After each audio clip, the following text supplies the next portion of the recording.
G'day Darkrealmers, it's horror author and illustrator Michael J. Elliott here with you again today. And today we're kicking off our holiday horror movie countdown.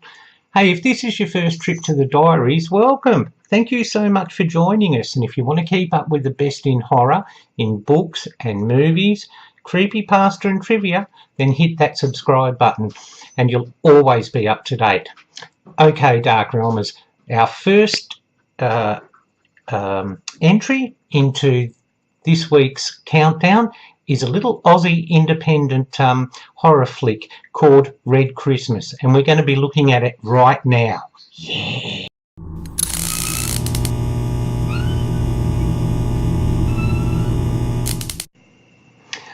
Okay, Darkrealmers, well, it's not unusual for we Aussies to make horror films, but it is slightly different that we have made a Christmas themed horror movie, but that's what Red Christmas is, and it was produced and stars perennial Hollywood actress Dee Wallace. Okay, and you may remember her from her appearances in E.T. and The Hills Have Eyes. Now, it's a typical family gets together for Christmas. Okay, there's the inevitable bickering and so forth, and Dee, who is a widow, is trying to keep it all under control with her brother Joe. And before we get into that, let's check out the trailer for you, Darkrealmers, okay?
Well, Darkrealmers, the opening scenes in this movie show us a montage of abortion clinics and the anti-abortion issue and clinics being blown up.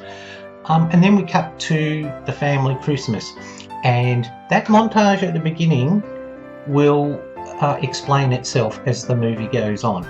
Now, you've got Dee, who's a widow. You've got her with her son Jeff and her two daughters who loathe each other, but there's a really strong feeling in the movie that it was just added for the sake of adding it. There was no real sort of explanation or in-depth as to why they detested each other. And you've got the son-in-law who's a priest, obviously not Catholic because he's married to one of the girls, and they've been trying for a baby. And Susie herself, she's pregnant and about to have her kid. And then you've got this wonderful actor who plays Jeff, who's Down syndrome. And he's a wonderful character. Out of all the characters, next to Dee Wallace, he's probably the best because he says what he's feeling. He says it shoots straight from the hip and sees everything in black and white. Okay? And he's a wonderful character. Now, into this happy, well, supposedly happy family, a stranger comes and he knocks on the door, and being the hospitable type, Dee Wallace invites him in, even though he's really freaky because he dresses like a Jedi Knight and he sounds like the Elephant Man. Well, as soon as they invite him in and start chatting, he starts reading a letter which is all about pro-life and so forth, and Dee goes into a absolute tailspin and throws him out. bad move, because then he hangs around and kills them one by one. And this is very much a movie that's a sort of, you know, taking its hat off to the 80s slasher films, where the victims were all killed in the most unbelievable ways and the most gruesome ways, okay? And of course the main focus of the movie is the patriarch Dee trying to kill this stranger, whose name turns out to be Cletus, and protect her family. And does she have any success? Well, you'll have to watch out the movie for that, Darkrealmers. But look, this movie got selected for a number of film festivals, the Sydney Film Festival, the Fantastica Film Festival, and some of the reviews I read, that tended to cheese people off a little bit, because they didn't think it was a worthy addition, or it shouldn't have made the cut.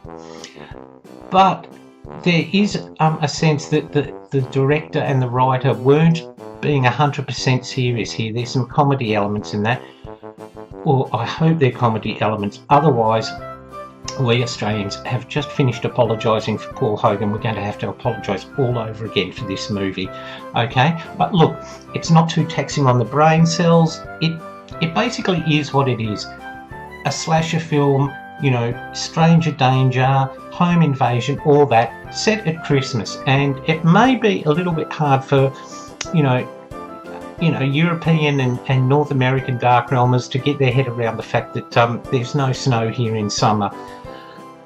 You're lucky to have water here in summer. But apart from that, the scenery's gorgeous too. The house is beautiful, and the setting behind it. So it's not set in the outback, unlike a lot of Aussie movies, okay? Now, you can catch up with this movie on Netflix, or if you want to check it out for yourself, you can buy or rent it on DVD, okay, Darkrealmers? But as I said, it's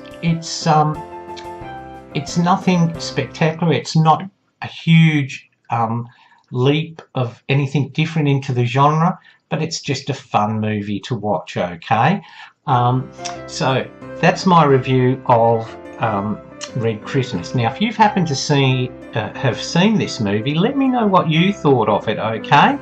I took it as just a little bit of fun, nothing too serious, and definitely not a horror classic and a horror Christmas classic, okay? Well, that's it from me, Darkrealmers, for the first day of our movie countdown. We'll be back tomorrow with another review of another classic Christmas or festive horror movie for you. But until then, remember, if you're going to invite strangers in on Christmas Day, make sure you stay well and truly in the light. Okay, bye for now, Darkrealmers.